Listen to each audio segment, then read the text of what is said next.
Good morning. Jerry, are we on? Good morning. I'm Mike Parker, the County Judge of Panola County, and I'd like to welcome all of you here this morning. And the first thing that we need to do is to call on Mr. Reverend E.L. Jones, who will lead us in our opening prayer. Our Father in heaven, we thank you for letting us meet together here this morning. Thank you for your providence over us, traveling grace and sustaining grace. Now as we come, dear Lord, to have this ceremony in memory of this fine young man who loved the cause of the Confederacy more than he loved the cause of life. Help us, dear Lord, to get a lesson from this, that we'll not be selfish in all of our activities today and hereafter, be to promote the cause that's right and just, and to live for you. Bless each one who has part in this service. We'll praise you in Jesus' name. Amen. I'll now call on Mr. John Cordray, the County Judge-elect of Panola County, who will give the official welcome and the pledge to the flag. Thank you, Judge Parker. On behalf of all the sponsors of this dedication ceremony, I want to welcome each of you here today. And to our out-of-county guests, I want to express an especially warm welcome, along with an open invitation to return to Panola County at every opportunity. We in Panola County have many things of which we are very proud. Very high on that list would be our people. Not only those living today who have done and are doing so much to make our county a better place in which to live, but also our ancestors who have given us the rich heritage that we have. It is, of course, to honor a part of our heritage that brings us all here today. Another thing that is very important to us in Panola County is our country, the United States of America. Will you now please rise and join with me as we pledge allegiance to the flag of our nation? I pledge allegiance to the flag of the United States of America and to the republic for which it stands, one nation under God, indivisible, with liberty and justice for all.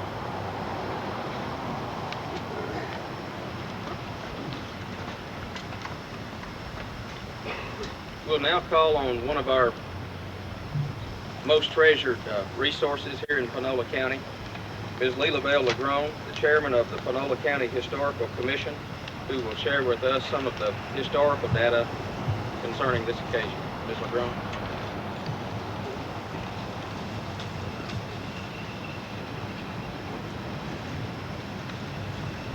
Perhaps most of you know the story of this young boy.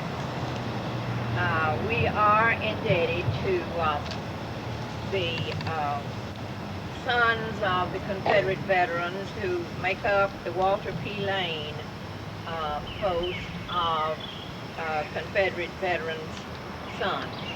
And we appreciate their calling our attention to this young boy who went from Panola County and at the age of 15 and gave his life in that Battle of Chickamauga.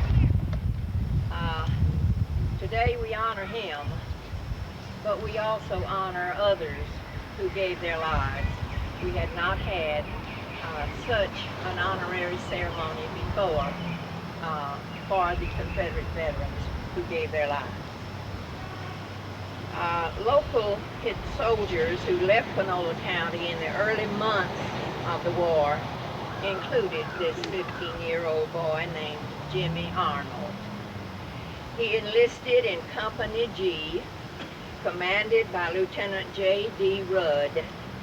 This company became a part of the 14th Texas Cavalry, and somebody asked me this morning, was that dismounted? And I said all the Texas Cavalry was eventually dismounted because the horses were gone eventually, and the men went right on fighting, horse or no horse.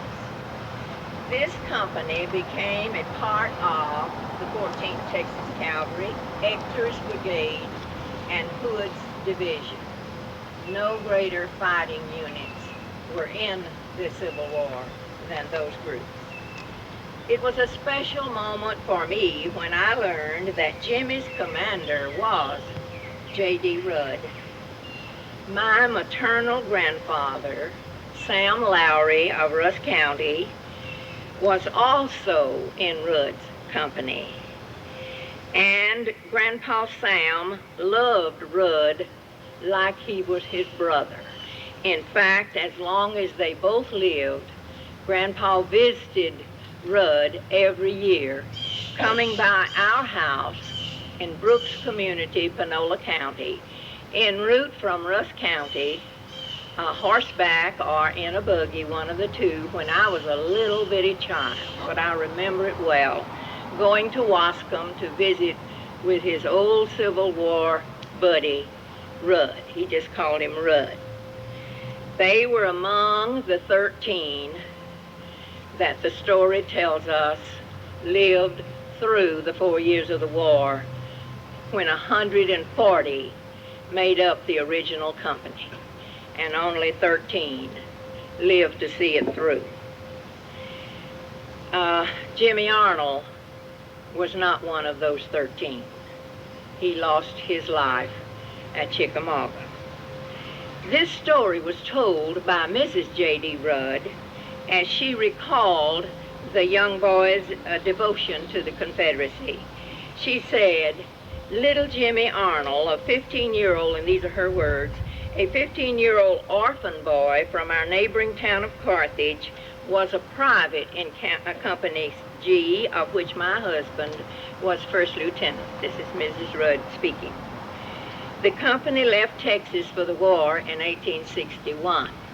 Now, as I have researched this further, I have learned that he did not go until 62.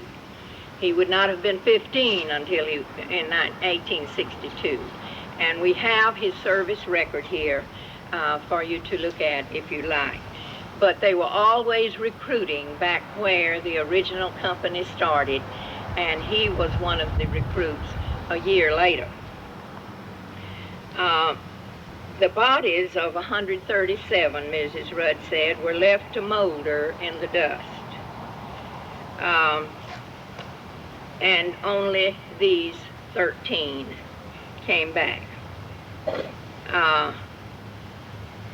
To Mrs. Rudd, who lived in Wascom, Texas, goes the credit for preserving this story. She published it in the Confederate Veterans magazine, and as I said before, we are indebted to the William Lane Company for finding the story and sharing it with us. And then we went further, of course, with the research, trying to tie him to the Arnold families in this county. We have a good many Arnolds right up to the present day descendants of the Arnold family. So in that effort, I searched the census records to find which family he belonged to, though he were an orphan. And I found in the home of C.F. Hamlet in Old Concord Beat, number 15, near Mount Enterprise, I found 3 Arnold boys in that family, and one of them was born in 1847, and on the census he was given as J.M. Arnold. All the way in the service record he's just called James. And of course Mrs. Rudd called him Jimmy. So this has to be the only reasonable paper we found on his family background. Somebody that's better acquainted than any records we have with the Arnolds might be able to tie him to a specific family of Arnolds. He enlisted at Camp Likings, Smith County, Texas, on the 17th of January, 1862. This would make all of this fit with age and so on. The 14th Texas Cavalry, I think we should mention, it was really commanded by Colonel J.L. Camp of Gilmer, Texas. And Mrs. Rudd was the wife of Company G leader, Mr. Rudd, Lieutenant Rudd. And she reported, and I quote, "Little Jimmy Arnold was the pet of his company and his regiment. They were proud of his courage and fidelity. And he was fond of his comrades. Especially did he love and reverence his colonel, Colonel Camp." General Hood was also highly complimentary of this whole outfit of soldiers, the company, the brigade, and so on. He bragged about their courage and bravery. But on September the 19th and 20th, 1863, and I have brought along the historical records of the battle, the two opposing forces, Northern and Southern, met at Chickamauga Creek, just south of Chattanooga, Tennessee, and this location was over in Georgia. At noon on the second day, after heavy losses the first day, and it was a fierce battle all day on the 19th, and into the second day, they continued the heartbreaking conflict. The first day's fighting was severe, but it didn't answer who was winner. It was sort of a draw. And so at noon on the second day, September the 20th, Longstreet's corps hit an unexpected gap in the Federal line and went through with his men. The casualties were terrible, but at least they broke the Federal line. And the Federals retired, went back up to Chattanooga and barricaded themselves there, where they had to stand a siege from the Southern soldiers until they finally escaped, almost starved. The colonel was, of course, ordering the attacks, and on the second morning when the line was forming, this young boy, whom all of them loved, said to his colonel, "Colonel, you know I'm not a coward, and I have always obeyed my officer's commands, but don't let me go into this fight, because if you do, I'll be killed. Can't you find some excuse for sending me to the back of the line?" The colonel talked back and forth with him for a few minutes, and then he said, "Jimmy, go on and do your duty. There's no reason that I can find that I should send you back. And you've always done your duty. Go on this time." Jimmy paused a moment and said, "All right, Colonel, I will, but I'll never come out of this one alive." The charge was ordered, and Jimmy was killed. Now, Mrs. Rudd's story says in 10 minutes. I don't see how you can be that accurate about who was killed and when, so we just say he was killed immediately in that battle. More than 100 years ago, the terrible Civil War split this country apart. Many more problems existed then than we know about now. We usually boil it down to one reason, but that was not all that caused the war. Issues were varied and complex, and when we study the results of that war, we realize that most of the soldiers, both North and South, were loyal Americans, and they made sacrifices for what they thought was right. My grandfathers, one of them was lost in the war, one came back. Both of them were lost in a greater sense. And yours also were caught up in protecting their homes and families. And those who were against that were considered by them to be evil men.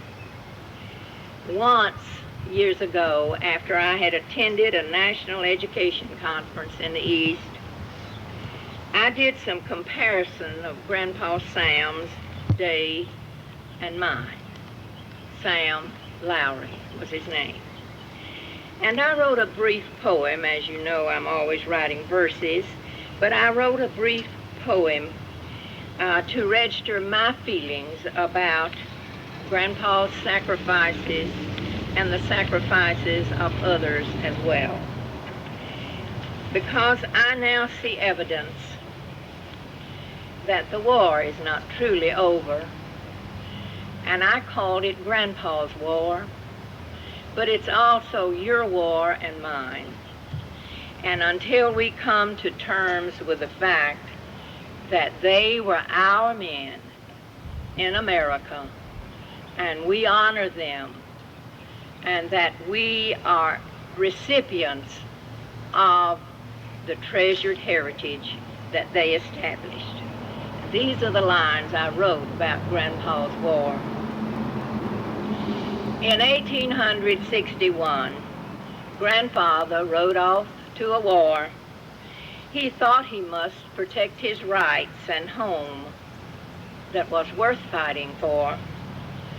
The bitterness caused by that war stayed in his heart for all his life. A Yankee meant an enemy who killed you with a gun or a knife. I loved Grandpa, but now I know his war solved nothing in this land, and I have been to Yankee towns where I find friends I understand. He never could have understood a Yankee because what he had seen of Yankees was not believable. So it is with wars through history. Those who give most have the least opportunity to avoid conflict. Especially was this war destructive all over the South because it was fought on Southern soil. Panola County people contributed everything they had to stop the invading Northern Army. I have studied in detail just what they did when the enemy came near. Their determined wall of defense saved us from Northern invasion, but many of our Southern boys were casualties, and this service honors them all. Times were bad when the war ended, and many sons and fathers did not come home. It is unbelievable that Panola County never got around to erecting a memorial to those who lost their lives in the war. Today, we raise our voices and hearts in gratitude to your ancestors and mine who made that supreme sacrifice.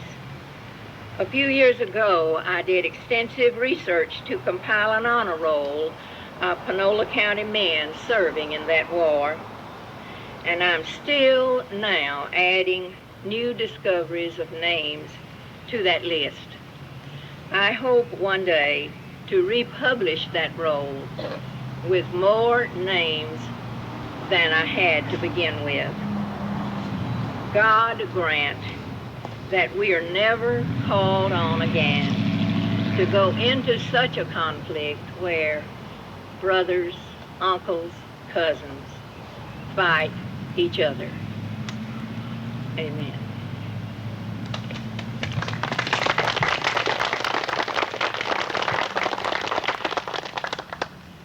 Thank you, Ms. LeGrome. I'll now call on Commander Jimmy Moore, who will give us a tribute to the sons of the Confederate veterans.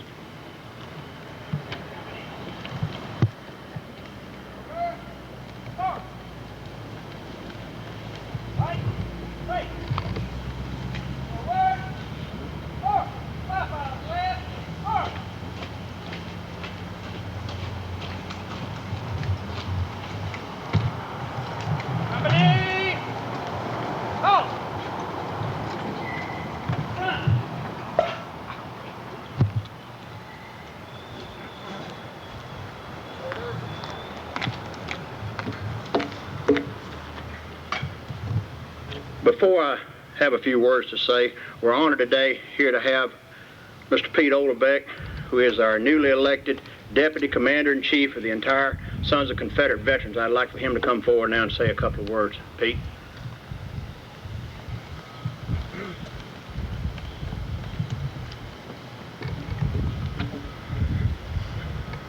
Thank you, Commander Moore. It's a pleasure for me to be here today, and I stand here and represent the Honorable William D. Hogan, who's the Commander-in-Chief of the Sons of Confederate Veterans from Florida. When Commander Hogan heard about this ceremony today, he asked me to come and bid each one of you greetings to the Walter P. Lane Camp and to the people of Panola County, and to congratulate you on the new monument that you're putting up here. And when you talk to Commander Hogan, you don't say anything about the lost cause, because he doesn't believe it's lost. He believes that the South is strong and is still growing. And I think things like this today prove that he's right. So on his behalf, thank you very much.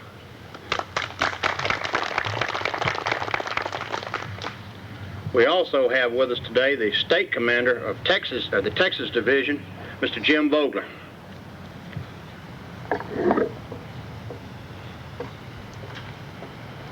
Watch out.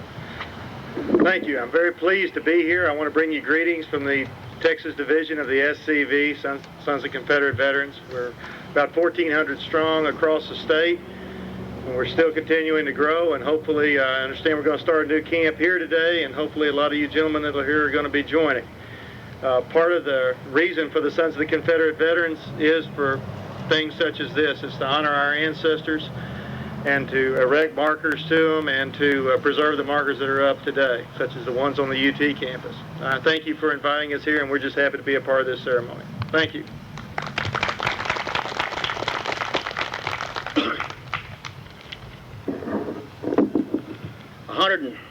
129. Trouble this time.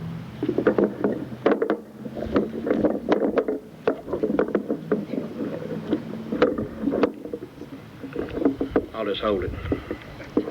129 years ago, Texas joined with 10 other southern states to form a new nation and fight a war for southern independence. All over Texas, men rushed to join the Confederate Army. Texas sent men to every theater of the war. They were involved in large battles in the Eastern Theater with Robert E. Lee. They were at Shiloh with Albert Sidney Johnson. They were at John Bell Hood at Franklin, Chickamauga. It was Texas troops that made up a large part of the army of General Richard Taylor who stopped the Yankees from invading East Texas in April of 1864. Texas produced some of the finest leaders to come out of the war. General Albert Sidney Johnson, the commander at Shiloh, General John Bell Hood of the famous Hood's Texas Brigade, who became legendary, General John Gregg, who Gregg County is named for, General Benjamin Franklin Terry of Terry's Texas Rangers, General Henry Watkins Terrell of Terrell's Texas Cavalry. But there were also the rank and file, those men whose names did not make the history books, but their deeds are legendary. General Lee said, "I wish I had more of those Texans, but I fear that I call on them too often." Panola County sent a company of men to the war that became the 14th Texas Cavalry Dismounted, fought in the Army of Tennessee. One of these men was Jimmy Arnold. You've heard the story of Jimmy today, so I won't repeat it. But this kind of courage was common to the Texas soldier, and the exception being in this case that the boy was only 15 years old. He did not shirk from his duty, even though he knew it meant certain death. It is fitting and proper that we should honor one so young who had such great courage. And it makes us proud, and the Sons of Confederate Veterans, to be descended from such men as these. This priceless gift of heritage is no longer an easy gift that we can take for granted. We must be eternally vigilant in guarding it for generations to come, or else it will be lost forever.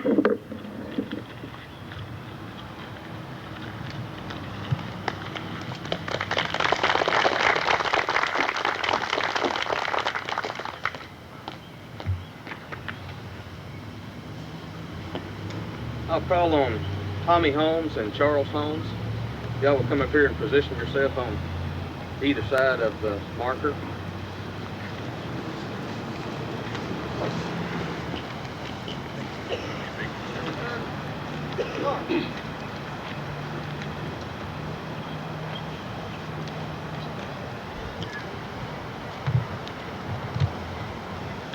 As County Judge of Panola County, I dedicate this monument to all those who, motivated by conscience and loyalty, gave their lives for this cause.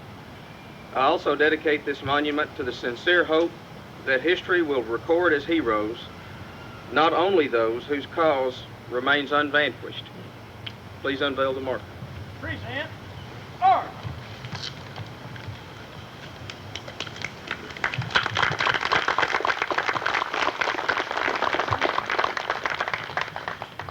Shoulder. Mark.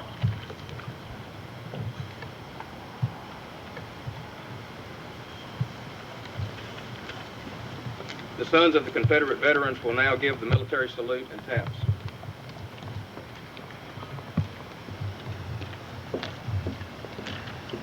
Before we do that, I'd like to honor another man here today, Mr. Jewel Holmes. Mr. Holmes is the uncle of Tommy Holmes, and he is a real son of Confederate veteran, Private Henry R. Holmes, Company A, 5th Alabama, Regimental Infantry. Little history here. The 5th Infantry was organized at Montgomery, May 5th, Alabama, 1861, moved to Pensacola. A few days it proceeded to Virginia, took post near Manassas Junction in the brigade of General Ewell. It took part in the subsequent operations as Hines began to draw around Petersburg, losing slightly at 2nd Cold Harbor. It was in line of battle on the crest and saw Burnside's bloody repulse at Fredericksburg, and at Chancellorsville it was an invincible line under roads that swept everything before it. It soon after took its place in the memorable trenches of Petersburg and wintered there. Only 25 or 30 men were around its colors when it were surrendered at Appomattox under Captain Riley. Of 1,719 names on its roll, nearly 300 perished in battle.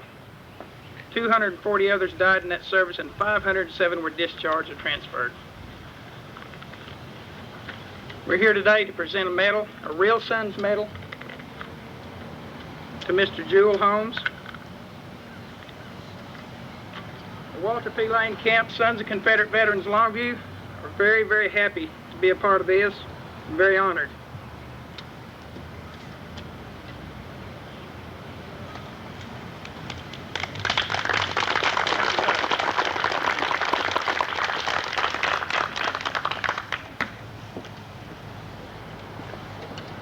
I'd just like to say that I'm proud to be a son. Thank you. Attention company. Shoulder. Arm. Ready. Aim.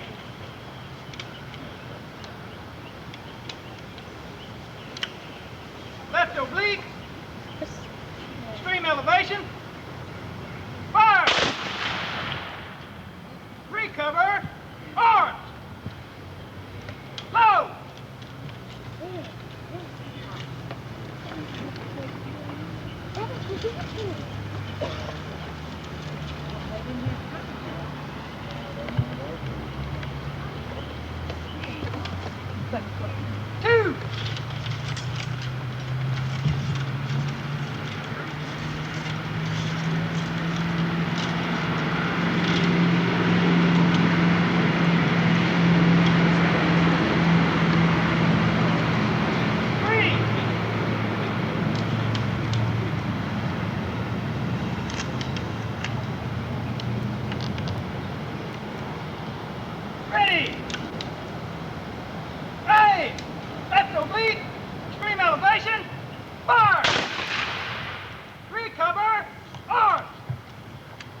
3.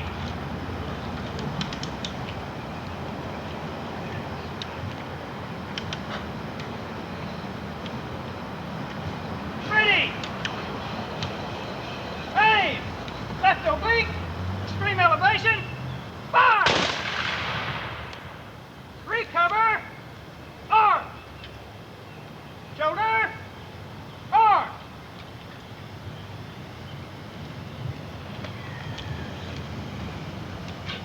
Private landing. Ground. Arm.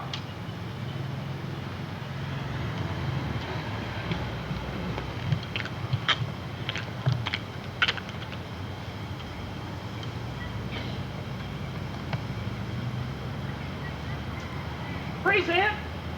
Arm.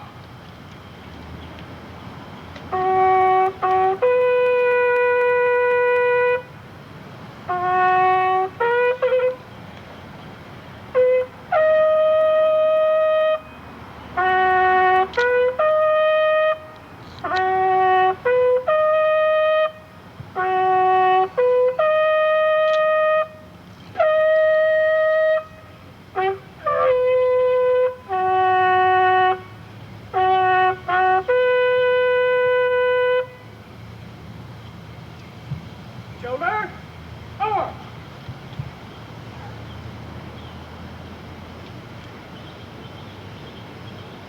Retake. Arm. Order. Arm.